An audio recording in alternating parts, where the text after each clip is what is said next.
Oui, nibyo aussi ce cantique niyo ndirimbo dit, iravuga quoi qu'il arrive, que ce ngo soit une tribulation icyo shika cyose ou autre, yaba ari ibibazo canke il faut avoir ibindi confiance dans le Seigneur et ashaka kugira icizere umwami kandi ashaka gushira ivyizigiro vyiwe muri we. Natwe turashaka gushira ivyizigiro vyacu muri we kubera ko turabizi ko conduire ashobora kurongora ibintu byose akabitwara mu buryo bwiza. Azi kurongora ibintu byose, azi ingene atwara ibintu. Murazi si ibyo gusa, ahubwo ni mu bihe ibyo mu gihe tukiri hano ku isi turashaka gukora nk'uko byanditse muri Yesaya 61 verset 10, Ésaïe 61 verset 10. umurongo wa 10. Yesaya 61 umurongo wa 10. Dans le Seigneur, mon nzonezererwa cyane uhoraho, umutima wanje uvugiriza impundu Imana yanje, il m'a vêtu de vêtements de salut. kuko yanyambitse imyambaro y'agakiza, Il m'a revêtu de vêtements de justice akansesa comme un époux hejuru umutamana w'ubugororotsi, nk'uko umukwe ashazisha igitsibo des sacrificateurs. kandi nk'uko umugeni Une épouse qui met ses bijoux. ashazisha utugenegene twiwe. Umurongo wa 11. La terre produit son germe et nk'uko isi ibaduka un jardin Il- fait germer ses ibaduka semelles. ibimeze n'indimiro imeza ibyayitewemwo, Fera germer uko niko umwami uhoraho azomeza ukugororoka n'ishimwe imbere y'amahanga yose. tous les peuples. Jusque-là, Gushika hano magnifique et iri merveilleux. jambo ry'igitangaza kandi ry'ubwiza ry'Imana. Nokunze kuvuga Vous demandez, canke nkabaza, n'a-t-il pas où mbega le Seigneur Oh.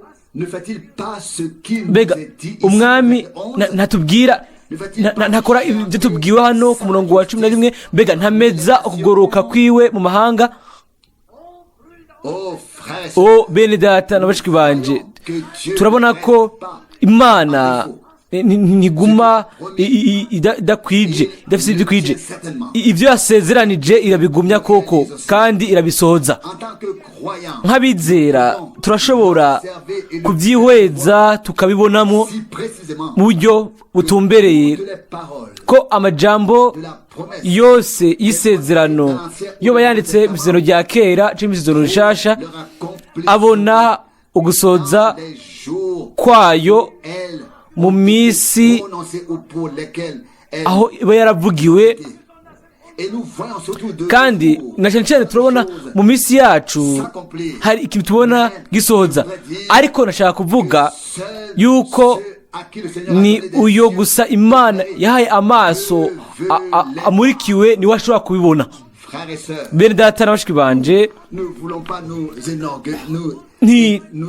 ntidushaka kuba abanyabwibone ngo twihe amababa twishire hejuru, ariko nk'abana b'Imana dushobora gushimira ubuntu bw'Imana tukavuga ngo de l'onction pour les yeux. yaduhaye ugusigo ku maso, atwugurura amatwi, ayugura ubwenge bwacu kugira ngo dushobore kubyitegereza, hanyuma dushobore kuninahaza mu ijwi riri hejuru, nk'uko byanditswe ngo nzoririmbira hejuru cyangwa nzonezererwa cyane uhoraho, umutima wanje uvugiriza impundu Imana yanje. Oh, mais c'est pas là quelque chose Oh, de mbega ikisi kintu ciza kigitangaza. Bene tarashiki banje, nta kindi kintu dusigaranye cyo gukora, nta n'ikindi kintu na kimwe dushaka gusa kunezerwa kubw'ibintu byose umwami yatanze. Murazi quand un enfant reçoit igihe quelque chose, umwana aronse ikintu réjouit d'avoir reçu quelque chose. anezerwa ko yaronse ico kintu mu buryo bushasha, ariko Le Seigneur nous a donné quelque chose de nouveau. umwami yaduhaye ikintu gishasha. Oh, mbega ni gute tutokinezererwa! Yatumenyesheje ibyari bisigaye binyegeje kuri benshi mu bihe byabayeho, ariko ni twebwe yacaguye Désigné kandi yagenye kugira ngo aduhishurire ubwiza bwiwe, amurike ibintu caché. byari binyegejwe. Oh, Au Seigneur soit la gloire. umwami ahabwe icubahiro ngo nzonezererwa Dans le Seigneur, mworaho, ngo umutima wanje uvugirize impundu Imana yanje, kuko yanyambitse imyambaro y'agakiza. L'a-t-il fait? Yarabikoze, amen, yarabikoze. Il nous a revêtus. Yatwambitse imyambaro y'agakiza. Mbega ibintu by'igitangaza. Nous pouvons nous pas Mbega remercier le Seigneur. ntidukwiye gushimira umwami kubwo imyambaro y'ubwiza nk'iyo yatwambitse. Ego naramaze kubivuga, L'enfant, lorsqu'il reçoit quelque chose, namaze kubivuga, umwana iyo aronse ikintu aranezerwa ko ari ikintu aronse mu buryo bushasha. Ni gute mbega tutonezerwa? Ni gute remercier. ni gute tutoshima tugashema? Ni gute tutohimbaza? Tutegerezwa kubikora, nta kundi guhitamwo dufise. Duhaguruke ubu rero duhimbarize hamwe, dusengere hamwe. Père Céleste, Data uri mu ijuru, remercie du fond ndagushimira biva mu bwina bw'umutima, cette heure mbere no kuri no saha y'uno muhingamo. Ndagushimira mwami de nous avoir donné yuko un vêtement, uduha des vêtements imyambaro y'agakiza. nous voulons Turashaka kugukomera amashi, turashaka kuguhimbaza n'ijwi riri hejuru rihimbaza izina ryawe ry'igitangaza kandi ryera, kuko izina ryawe riri hejuru y'andi mazina yose, que consiste tout niryo harimwo agakiza kose. Mwami, iyo twiyumviriye ku bintu wakoze n'ibyo ugikora ubu ku bwacu mwami, no muri kino gitondo naho watubwije mu buryo butangaje. Turagushimira biva mu bwina bw'imitima.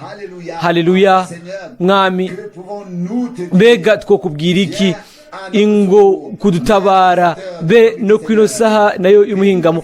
Uhezagire mene data ari hano, kandi uduhezagire mwami twebwe abicaye ngo twumvirize mwami, kugira ngo twumve neza mwami, kandi tugakunda ijambo ryawe.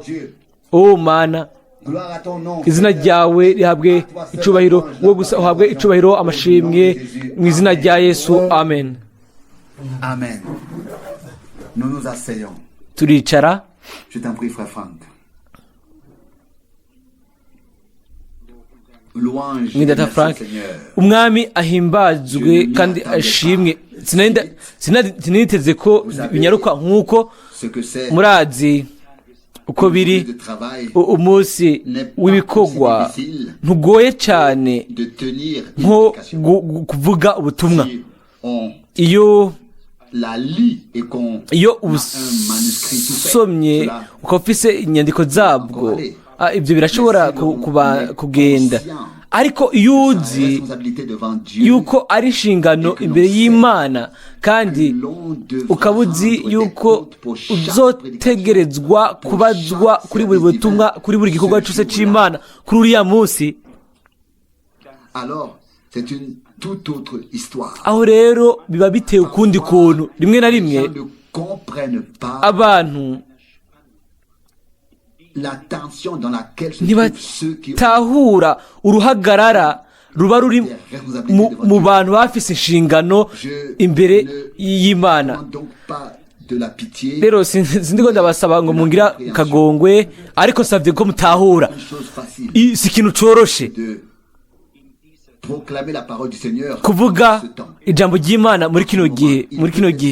Birashobora kuba byoroshe Une prédication sur un sujet quelconque, kuvuga ubutumwa ku mutwe runaka parler, ukabivugako, mais ariko transmettre la parole révélée gutanga ijambo ryahishuwe ry'Imana telle ukaritanga nk'uko umwami yarivuze, cela implique une grande responsabilité. ibyo rero bisaba inshingano zikomeye.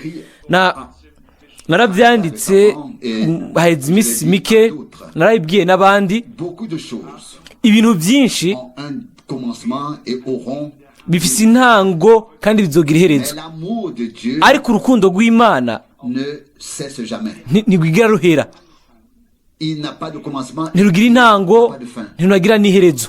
et si je peux faire une remarque Niba rero novuga ku bijanye n'ibyo, haranditse ko que Dieu est ngo miséricordieux. Imana igira imbabazi, Imana ni nyabuntu, ariko ntihanditswe na hamwe ko Imana ari ubuntu cyangwa ko Imana ari imbabazi. Ariko haranditswe ngo Imana Est amour. ni rukundo, Et celui qui demeure en Dieu, uguma dans l'amour, mu mana rero a reçu la grâce aguma de mu Dieu. rukundo kuko yaronse imbabazi n'ubuntu bw'imana. Et lorsque frère Rousse Igihe a souligné mwene data pensé que rusi yashimika Dieu ku nous cyumviro a ko donné beaucoup imana de nouveautés. yaduhaye byinshi bishasha ku bw'ubuntu. Hari umurongo wo mu byanditswe wanje ku mutima kuvuga ko imana ishaka kuduha umutima musha n'impwemu nshasha. None ubwo bushasha bwose bumara iki? Ubwo bushasha bwose bumara iki niba tutigeze duhabwa n'imana umutima mushasha n'impwemu mushasha? Aho rero tuba dushize ibikoresho bishasha ku muzu ya kera, ariko twabyumvise neza. Imana ngo yaduhaye imyambaro mishasha, imyambaro y'agakiza. Agakiza kuzuye kigishwa muri Bibiliya yacu. Niko umwanditsi umwe w'indirimbo yandika ngo ukubohoka by'igice, ngo gucurwa by'igice, ibyo ngo si byiza, ibyo ngo ntibihaza ubugingo. Ngo agakiza kuzuye niko Imana isezeranya. Turabizi yuko Imana misi yose igumya amasezerano yayo. Bakundwa, ntidushaka ku giciro na kimwe kuba twogira icyo twishuzwa ku bantu bigishijwe natwe ariko ntibakizwe. Turashaka kuvuga ijambo ry'Imana, kuvuga ijambo ry'Imana ku buryo bw'uko abo bose baba bicaye bumviriza ubwo butumwa, bagire amahirwe, bagire uburyo nyabwo bwo kugira umwimenyerezo n'Imana, hanyuma tukazabona mu bihe bidashira. Je sinitwararitse ko mvugisha abantu ibihumbi mu isi hanyuma ngo sindanabone na 10. No, bivuze ko mbona abantu ijana, ngira abantu ijana gusa, hanyuma bose nkabona imbere y'intebe y'Imana. Ibi nibyo turondera. Dushaka ko Imana duhezagira ikabana natwe. Murashobora kunyizera, nza hano nkuko namwe muza, hanyuma nkavuga ati Imana, none ntegereza kuzana iki? Mbega nirihe jambo ntegereza gusoma? Mbega ushaka kutubwira iki? Sinza hano mfise ibyo napanze ngo byose bikoretse, ariko irindi rimwe amaso yanje yisanze ku ijambo ry'umuhanuzi Yesaya 61. hari haranditse ku murongo wa 6 ngo ariko mweho muzokwitwa abaherezi boraho. Yesaya 61 umurongo wa 6. Abantu bazobita abasabyi b'Imana yacu. Mbere mu isezerano rya kera Imana yatanze isezerano, hanyuma hano ku murongo wa 10 acavuga ngo nzonezererwa cyane boraho, ngo umutima wanje ubwirize impundu Imana yanje. Muribuka ishimwe rya Mariya igihe marayika Gabriel yaraje aramubwira ati wagiriwe ubuntu imbere y'Imana, urahiriwe wizeye. Hanyuma aravuga ngo umutima wanje ninahaza uhoraho, impwemu yanje inezererwa umukiza wanje. Mbega ibyo byari biki? Yari yumvise isezerano, yari yagizeye, hariho kwishura muri we, hanyuma abyishurira, abivugira mu guhimbaza. Ni nako bimeze ku ijambo, abize ijambo ry'Imana muri kino gihe. Harahiriwe uwize ngo bikorere nk'uko wabibwiwe. Ntibyagorana gucisha iryo shimwe ku minwa yiwe. Ni nako bimeze kuri twebwe. Rero muri data Rusi yongeye kuvuga umurongo wo mu byanditswe mpeje gusoma hano, mbere ntaranawusoma. Abanyefeso gice ca mbere umurongo wa 17. ngo Imana y'umwami wacu Yesu Kristo data wa twese w'ubwiza ibahe umutima w'ubwenge no guhishurirwa par la connaissance mu kuyimenya même. mu kuyimenya. Et verset 18, à vos cœurs umurongo wa 18, des yeux éclairés. ngo amaso y'imitima yanyu Preniez yihweze l'espérance kugira ngo mumenye ibyo mwizigizwa par suite de son appel no guhamagara kwayo ibyo ari byo, est grand de la richesse mumenye n'itunga ry'ubwiza bw'ishamvu ifise mubera. les saints. Verset 19, umurongo wa 19, et quel est envers nous qui croyons mumenye n'ubwinshi l'heure de sa puissance buhebuje bw'ubushobozi bwayo ikoreshereza muri twebwe abizera, par la vertu de sa nk'uko kwa gukora k'ububasha bw'ubushobozi bwayo kungana. Tubanze tugere kuri bino byiyumviro gusa. Kristo veut nous donner des ngo yeux ashaka kuduha éclairés amaso, ko amaso y'umutima yacu amurikirwa kugira ngo dushobore kumenya uko bijanye n'ibyo ari byo mu bwami bw'Imana muri kino gihe. Kuri ibyo rero aranditse mu Banyefeso igice 3 ku murongo wa 4, Abanyefeso 3 umurongo wa 4 haranditswe hano ngo namwe nimwayasoma si vous le lisez muzoshobora kubona ingene nzi ibanga rya Kristo. Umurongo wa 5, dans les âges précédents ibyo abana b'abantu était manifesté ntibabimenyeshejwe mu bindi fils des hommes bihe, comme il a été révélé même nk'uko muri iki gihe intumwa ziwe zera n'abavugishwa nawe babihishuriwe na mwemu. il y a eu des temps où Dieu habayeho ibihe caché aho Imana yagumije mu kunyegeza gushitsa aho ugusohoza kw'ibyo yari yarasezeranije bishika. la manière dont il a parlé s'est faite par les prophètes. uburyo yavuga byaca mu bahanuzi, hanyuma mu isezerano rishasha naho yari ifise intumwa izo yashobora kwereka ko ibintu ibyo yari yaravugishijwe akavuga imbere y'igihe, imbere y'abahanuzi ko byasoza. uko niko rero intumwa zo mu isezerano rishasha zamye zishira ku gitereko amatara ugusohozwa kw'ubuhanuzi bwo mu isezerano rya kera. mbere n'umwami wacu Yesu niwe karorero c'itegererezo nyaco igihe yasemerera akavuga muri Luka 24, mureke ndabisome umurongo Luka 24 umurongo wa 44. arababwira ati aya niyo majambo, aya n'amajambo yanje nababwira nkiri kumwe namwe, yingene ivyanditswe kuri jewe byose bikwiye gushika mu byagezwe bya Mose no mu majambo y'abavugishwa n'Imana no muri Zaburi. umurongo wa 45,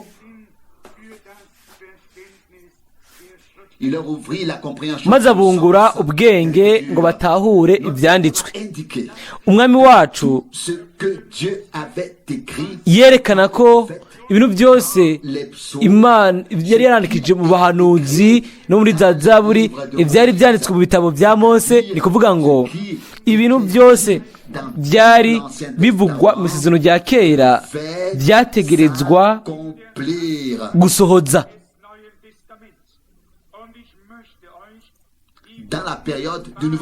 mu gihe c'isezerano rishasha. nagomba kubereka ingene mu buryo butangaje ingene vyegeranywa hamwe ibintu by'abakozi b'Imana. hanyuma turaza kumenya yuko si umupawulo yoba yaragiye ngo yumvikane na Petero, ariko ni nkemu yera yavuga avugira mwabo babiri, hanyuma bagasanga mu guhuza kuva ku Mana kuzuye mu bwami bw'Imana. si twebwe duhuza ibintu mu bwami bw'Imana, ibintu bimaze kuba bihujijwe guhera ku ntanga, ahubwo ni twebwe gusa dutegerezwa kwihuza nabyo. ndasoma mu Banyefeso igice cya 3 mpereye ku murongo w'9, de donner à tous no guserurira bose quel est l'objectif ububwirizwa bw'ibanga ubwo ari bwo du mystère ryari rihishijwe uhereye kera hose le mu mana umuremyi en wa Dieu, byose. créateur de toutes choses. Notez bien mubone neza mumenye neza iri jambo le mystère qui ngo ibanga ryari le commencement rihari guhera ibihe bitanguye kubaho. ici Hano notre traducteur umusobanuzi hano mwenda Frank ari amajambo yanditse yubatse ngo byari guhera ku ntango mbere na mbere hariho jambo kumwe n'Imana, jambo yari Imana, ibintu byari binyegeje mu Mana guhera ku ntango y'ibihe. et cet immense mystère iryo banga ryagutse rikomeye ryategetse guhishurwa kuri ibyo rero dusome mu byakozwe n'intumwa gatatu, nous y trouverons kandi exactement turaza gusangamo le même mot iryo jambo nyine ngo uhereye mbere na mbere. acte 3 du verset Ibyakozwe n'intumwa gatatu ku murongo wa 21 kwifatiye n'umwami wacu Yesu, hano aranditswe umurongo wa 21, 3 verset 21 byakozwe n'intumwa gatatu 21, ariko ijuru rikwiye kumwakira gushitsa ku bihe byo gusubira guhindura ibintu byose bisha, nk'uko Imana yavuze mu kanwa k'abera bayo yavugisha bose uhereye ubwa mbere na mbere. Dieu avait ses serviteurs, Imana yari ifise il a voulu abasabyi bayo n'abavugishwa nayo, à son peuple yamenyekanisha imigabo yayo guhera ku ntango guhera mbere na mbere, yavuga icije mu bahanuzi, kandi n'isi yose 3 biracanditse muri Amosi gatatu umurongo w'indwi ngo Imana nta kintu na kimwe ikora sans avoir révélé d'abord itabanje mystère à ses serviteurs. guhishurira amabanga yayo abahanuzi abivugisha. Lorsque nous lisons les 2 derniers versets, Iyo dusomye imirongo ibiri ya nyuma yo mu isezerano rya kera, c'est ce que la plupart des gens ni négligent. ibintu abantu benshi bakengera, basoma gusa bagasoma kuri ya muhanuzi yategereza kuza, ariko Dans Malachie 4, verset 4, muri Maraki souvenez-vous de la loi de Moïse, mon kane serviteur, hacavugwa ngo qui j'ai prescrit en Horeb des Mwibuke ordonnances et des lois pour toutes. nimwibuke ibyagezwe by'umusabyi wanje Mose, amabwirizwa n'ibyashinzwe ibyo namugereye i Horebu kuba ibyo kuganza Abisirayeli bose. Ubureye umurongo 5 ngo umve nzobarungikira Eliya wavugishwa nanje uwo munsi woraho uhambaye kandi uteye ubwoba utarashika. Relation avec Ku la voix bijanye no kurungikwa kw'umuhanuzi, la loi de Moïse a été apportée. ibyagezwe bya Mose byarazanywe. Les gens Hariho rero abantu du fait que le prophète de Dieu batsitara ko umuhanuzi w'Imana yafashe imirongo myinshi yo mu isezerano rya kera. s'il ne l'avait pas fait, Iyo ataba yarabikoze il n'a pas été prophète du tout. ntiyari kuba ari umuhanuzi na gato. Un prophète doit Umuhanuzi ategerezwa kuduga agasubira mu ijambo ry'ubuhanuzi, nicyo gikorwa ciwe, nibwo bukozi bwiwe. Dutegerezwa gutahura ibyo bintu byose rimwe kandi burundu. Nous ne pouvons pas simplement dire Ntidushobora gusa kuvuga ngo tubaye mu isezerano rishasha, de tout mon cœur. ndavyizera ibyo n'umutima wanje wose, uko n'ukuri 100%.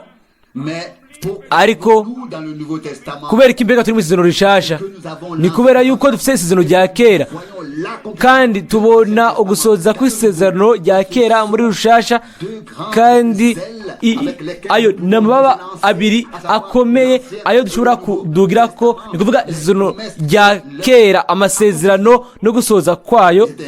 Uko niko umwami wacu yavuze ngo ibyanditswe byose mu byagezwe bya Mose no muri za Zaburi les prophètes no mu bahanuzi s'accomplissent. byategerezwa gusohoza. Paul voulait introduire Pawulo l'Église yashaka le mystère kwinjiza ishengero mu ryo banga ry'Imana, kandi yarabikoze dans la mesure où cela mu burebure ubwo yoba yarabihawemwo mu gihe ciwe. Natwe dutegerezwa kwemanga twese uyu munsi.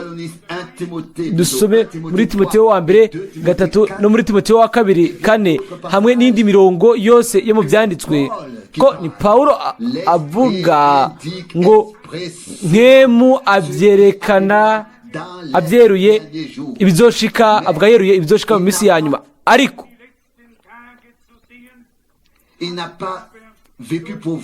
ntiyabayeho ngo abone iyo minsi ya nyuma, ariko yabivuze biciye kuri mwemu ibizoba biri mu minsi ya nyuma. Rimwe na rimwe iyo tuvuga ko Imana yakoresheje mwene data Branham mu buryo budasanzwe, hanyuma uko igice c'inkuru y'agakiza y'Imana igashobora kwinjizwamwo ikabandanya, abanyabwenge ivyanditswe baraza bakavuga ngo izina ryiwe ko cyategerezwa kuba ujyanitswe muri Bibiliya, ngo ruvuga izina rya mwene data Branham. Bakundwa, amazina yacu yanditse mu gitabo c'umwagazi w'intama, ariko uyu munsi ndababaza mbega izina rya Petero ryari ryanditse? Mbega izina rya Paulo ryari ryaranditswe? Izina rya Yohana Mubatizi mbega ryari ryanditse? Oya, havugwa umuntu gusa arungitswe n'Imana. Yari umuntu yategerezwa kuza kugira ngo ategure inzira y'umwami.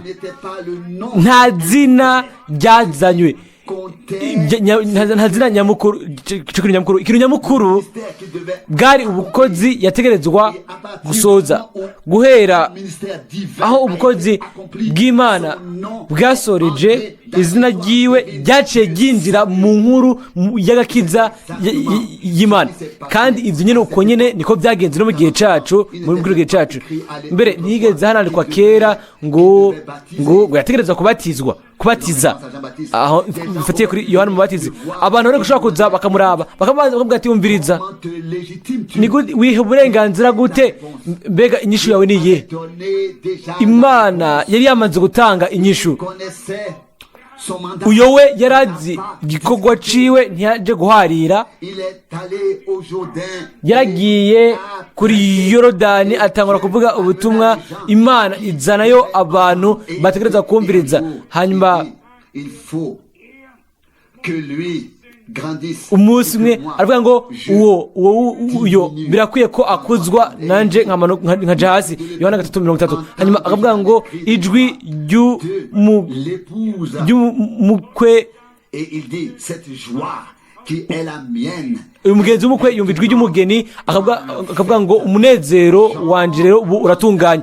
Yohana nk'uwari uri hagati ahuza isezerano rya kera rishasha, yari afise igikorwa co gushiraho ikiraro kugira ngo yerekane, yinjize, atanguze umukiza Mesiya. Hanyuma abo muri kino gihe cyacu nabo baravuga ngo rero ngo ni kubera iki mwene data Branham yatwawe imbere y'igihe, imbere ko umwami agaruka.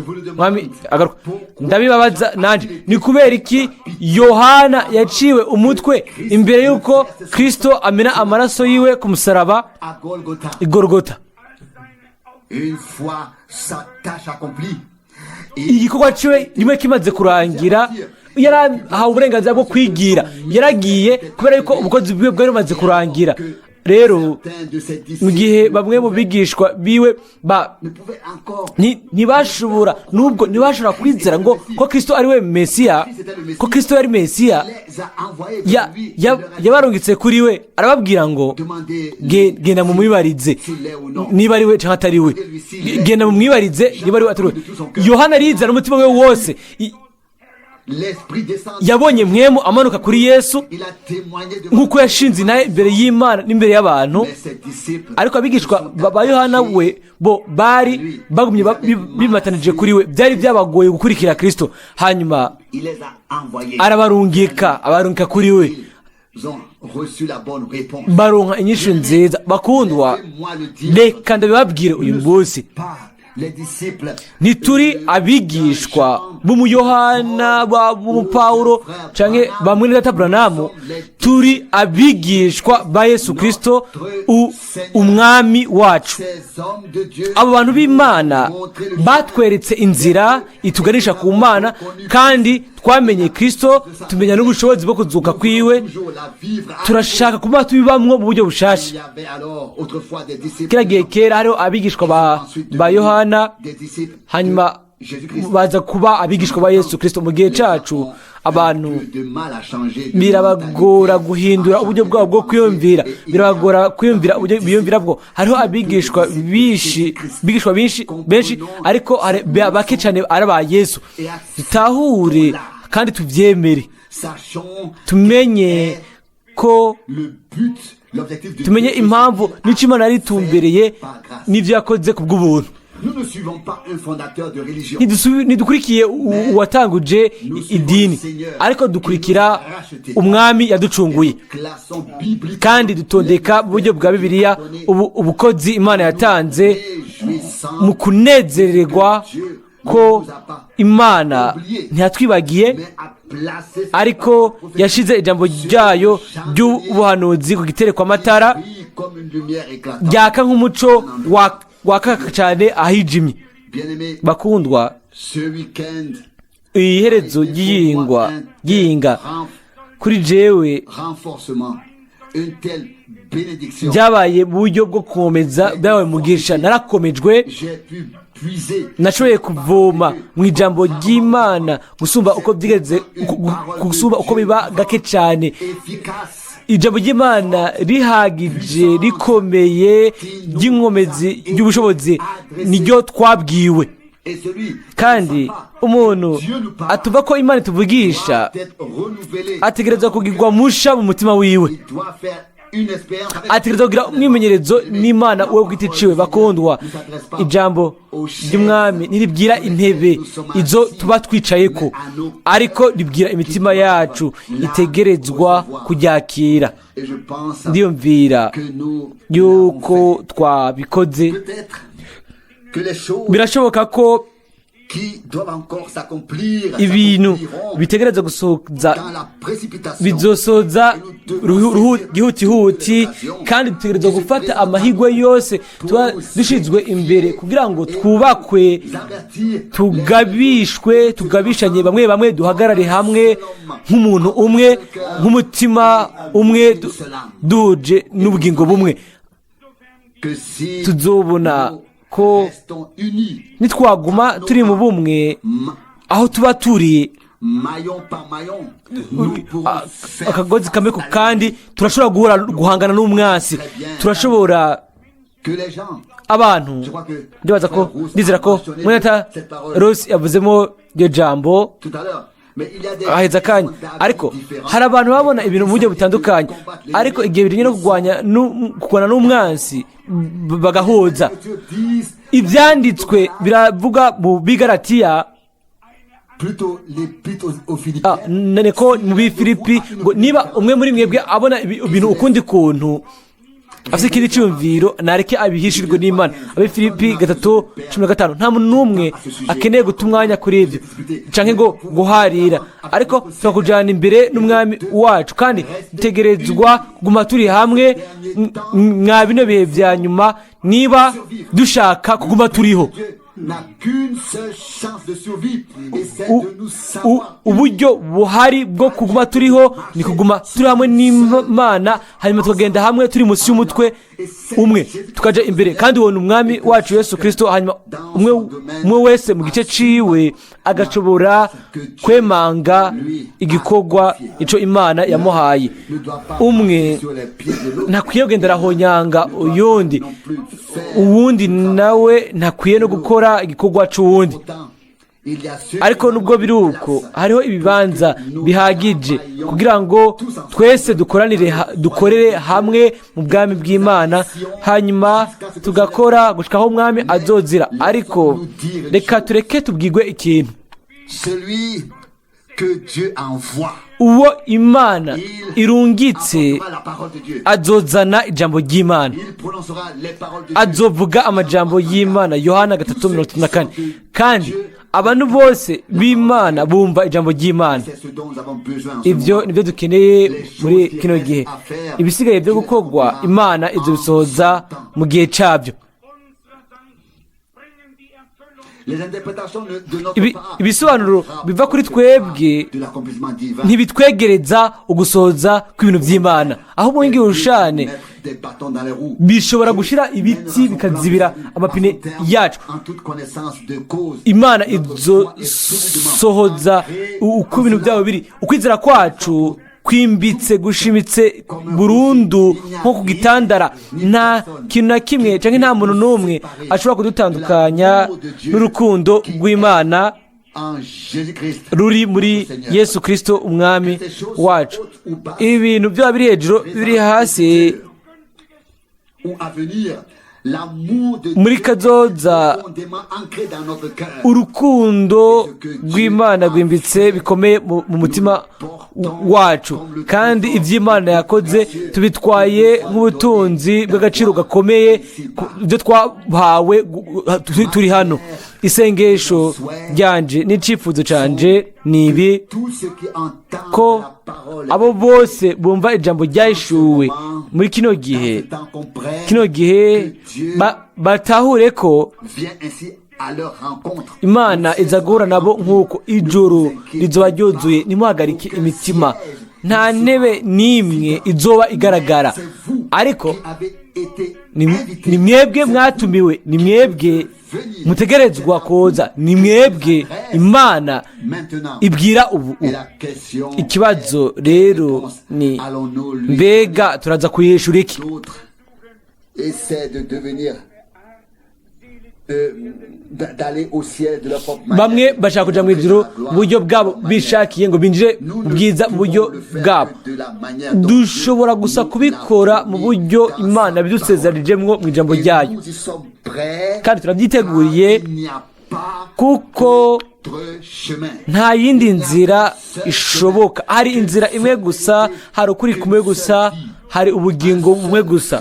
Hari umwe gusa yavuze ngo ndi inzira, Et la vie, ukuri n'ubugingo, la résurrection, ndi ukuzuka n'ibindi. puisse le Seigneur, Umwami en tant que chef nk'umukuru de l'Église, ashizwe hejuru w'ishengero, tous ses membres, ashobore kwikwegera ko ingingo ziwe zose aduhezagire mu mugisha w'Imana ishobora byose sur l'Église par la croix. waje ku ishengero bice ku musaraba. Kristo yategereje kwihanganira umusaraba arapfa Pour que nous puissions kugira ngo dushobore kubaho être bénis. kandi duhezagirwe. La malédiction l'a frappé. Umuvumo waramukubise, icyaha cyacu no gutsindishwa kwacu n'amakosa yacu byashizwe kuri we kugira ngo tugire amahoro, Ces blessures, kandi biciye ku mishagu yiwe niho twakiriye. Bakundwa, uyu munsi nta muntu n'umwe akwiye kuguma acecetse afunze umunwa. Twese twategerezwa kuba dufise ururimi rubohotse, autrefois, nk'uko kiriya gihe kera igihe s'accomplit. Zekariya yabona isezerano risohoje, hanyuma akabona Yohana Soudain, nk'uwabanziriza bukwi na bukwi yashobora gusura kuvuga, kandi kuko isezerano c'était accompli. ryari ryasohoje. Abantu Qui assiste à l'accomplissement baba bariko bararaba uko ijambo ryasezerano ry'Imana leur langue se risohoje, babona ururimi rwabo rubohowe, hanyuma bashobora guhimbaza Imana bakayihimbaza. Et je pense Ndiyumvira que nous devrions yuko prendre encore un peu de temps aujourd'hui dushobora gufata akandi kanya gato ku bw'ibyo, remercier tugashima tugashimira umwami n'ijwi rimwe d'un seul cœur, n'umutima umwe mu minota mike, déposer toute tukazana igikorwa ciwe cyose ku birenge byiwe, lui demandant tukamusaba pitié de nous, ngo atugirire akagongwe de nous tous, twese, change, hanyuma forme ahindure byose muri twebwe, ku bidukikije biciye kuri twebwe. Imana celui qui reçoit ce qui lui revient de plein droit. ishobore kuronka ibyo ifitiye uburenganzira. Je viens de le suggérer ce matin. mpejeje kubisaba muri kino gitondo. turizera ugutoranywa, ariko ntitwizera yuko umugwanizi afise uburenganzira canke ngo afise uburenganzira Avec les croyants. bwo gukinana umupira w'amaguru n'abizera. ntitwizera yuko umugwanizi afise uburenganzira bwo gushira ikiganza ciwe ku ishamvu canke iragi ry'abera. Croyons que Dieu nous a destinés twizera ko Imana yatugeneye kwinjira mu iyo ntambara mu buryo bw'imwemu, tukagana imbere dans la foi mu kwizera et la confiance dans le Seigneur. n'icizere tugirira umwami. muzobona Que Satan uko Satani est un ennemi vaincu. ni umwansi yaneshejwe. C'est à lui ni- que le Seigneur ngo- peut attaquer. niwe umwami yateye, Il l'a vaincu. aramunesha. Il l'a umwami surmonté. yaramuteye, aramunesha, aramurengera. ubu rero ukwizera gutegerezwa kuza kuvuye mu butumwa. aho rero ukwizera kuduca gucika intsinzi yacu yamaze kunesha isi. 1 Jean 5. Yohana, igice cya mbere cya Yohana 5. mwese murazi uwo murongo wa Bibiliya. ukwizera niyo ntsinzi Vaincu le monde. yanesheje Mais à isi. quoi sert la prédication ariko ubutumwa bumaze iki? qu'on prêche? kubera ko imbega buvugwa Tout reste comme avant. kugira ibintu byose bigome nk'uko byari biri, Opère la foi en cyane ni kugira ngo Imana ireme ukwizera muri twebwe, kugira ngo igikorwa camwe mu wayo n'ijambo n'amaraso yiwe bigaragare muri twebwe, milieu de nous. hagati muri twebwe. Bien-aimés, bakundwa, aujourd'hui, nous voulons faire confiance au Seigneur. uyu munsi turashaka kugira icizere umwami Inédite. mu buryo Et vous verrez butigeze que kuvugwa. plus notre muzobona ko confiance en Dieu est uko grande, icizere tugira umwami kiba kinini, pourra faire niko de grandes choses. ashobora gukora Si ibihambaye. nous venons timidement, tuje dutinyatinya takwizera, nous ne recevrons rien. nta kintu na kimwe tuzoronka. ariko twizeye, Le rémunérateur de tous ceux twizeye ko ari uwuhemba abo bose bayirondera nk'uko byanditswe mu Baheburayo. alors il nous récompensera. aho rero azobiduhembera, arabiduhembera uyu munsi mu buryo burengereye. murashobora kwizera ibyo? Pouvez-vous croire murashobora kwizera ko Imana yishuye amasengesho? murashobora kwizera yuko ubushobozi bwa Satani bwaneshejwe, et que nous sommes devenus kandi ko twabaye abanesheje ku bw'ubuntu biciye kuri Yesu Kristo Seigneur? umwami wacu. Alors, aho rero rendons ensemble gloire twese hamwe à notre duhimbaze, duhe icubahiro Imana yacu. turahaguruka ku bw'ibyo. Et je veux dire que nous nshaka venons kuvuga yuko twese twoza imbere, twegera imbere remercier ensemble dutekanye, dushimire umwami hamwe. ntihagire umuntu n'umwe muri twebwe asigara inyuma. nous avançons. turegera imbere, twese turaza imbere mu kwizera, kandi ntiduhazwa no gutakamba, gusabiriza, ahubwo dushimira Imana ko yamaze kutwumvira, tukayifatira ku majambo yayo, hanyuma tuzi ko izokora ibintu yasezeranije. Louange et merci au Seigneur. umwami ahimbazwe kandi ashimwe. Tel que je suis, nk'uko ndi, que cela soit ainsi. ibyo bibuko Pas ma force, si inkomezi zanje, mais seulement ariko la tienne. ni izawe gusa. Ton sang amaraso yawe me lave aranyuza du péché. ku cyaha. Ô agneau de o Dieu, je viens. mwagazi w'Imana, ndaje, Je viens. ndaje.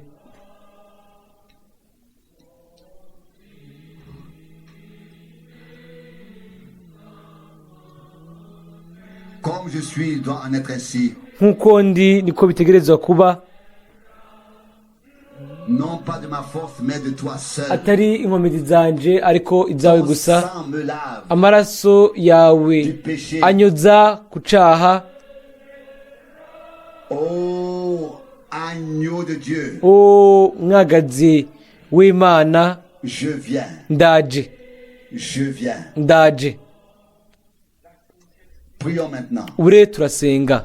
Nous ne venons pas seulement ntituza avec gusa ku bwacu, et avec ce qui nous touche, hamwe n'ibidukorako gusa, ariko avec toute ton œuvre, tuzananye n'igikorwa cawe cose, hamwe n'umukuku wacunguwe n'amaraso, avec ton peuple hamwe n'ubwoko sur toute la bwawe terre. kw'isi yose. Oh Dieu, O Mana, donne un signal tanga ikimenyetso que le monde entier bice kuri ico isi yose imenye ko ari wewe qui parle, uvuga, qui agit ukora, et qui répond, kandi wishura, confirme wemeza parole de ses serviteurs. ijambo ry'abasabye bawe, La parole de tes serviteurs est ijambo ry'abasabye bawe, le dessein annoncé par tes prophètes. ko ushitsa imigabo wavugishije mu bahanuzi bawe, nk'uko wabivuze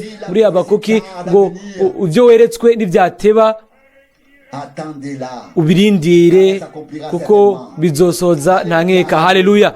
Mon Dieu, Mana yanje, turi hano kubera ko watuvugishije, kandi nicyo gituma twubahutse kukuvugisha, kandi tuje munsi y'igitwikirizo cy'amaraso y'umwagazi, tuje ku ntebe yawe y'ubuntu, kandi turagushimira kubwo iri herezo ry'iyinga. tous ceux Uhezagire écouteront abo bose bazokumviriza ubu butumwa. O Mana, igihe igihe igihe turabye ukugorwa kwacu n'intege nke zacu, uguhambara ugukomera kwawe n'ubushobozi bwawe bwose nibyo bibandanya kuba bitubera iby'agaciro. Haleluya. Icubahiro n'ubwiza bibi byawe, kuko nimba turi abanyantege nke ushobora kuba uri umunyenkomezi, kandi tubaye ataco turi, we ushobora kuba uri byose muri bose kandi hose. Haleluya. Uhimbazwe Mana yanje, ndumva ko uri hano mu buryo tumbereye muri kino kibanza hagati muri twebwe, hagati muri twebwe. Haleluya. Uhindura kandi ugahindura ubuzima bwacu, imitima yacu, ibyiyumviro byacu, ibikorwa byacu, ingendo zacu, uburyo twitwaramwo, ibikorwa byacu byose birahindurwa, bigahindurirwa imbere yawe. Haleluya. Guhimbazwa n'icubahiro, ubwiza no gusengwa bibe iby'izina ryawe Mwami. Ndanaguhaye urugendo rundindiriye mu Buhinde, Ceylon, Philippines, Singapore, Mwami, muri Aziya yose, muri Afurika yose, mu gice cyo muri Amerika ya ruguru no muri Amerika y'epfo, mu Burayi hose, mu Bushinwa, mu Burusiya, mu Buyapani, amoko yose. Mana yanje, uri Imana yababaye umubiri, ugire akagongwe, uvuge kandi utabare kubwo ishimwe n'ubwiza bw'izina ryawe. Haleluya. Ubwiza n'icubahiro bibi byawe. Haleluya. Haleluya. Mana yanje, Mana yanje.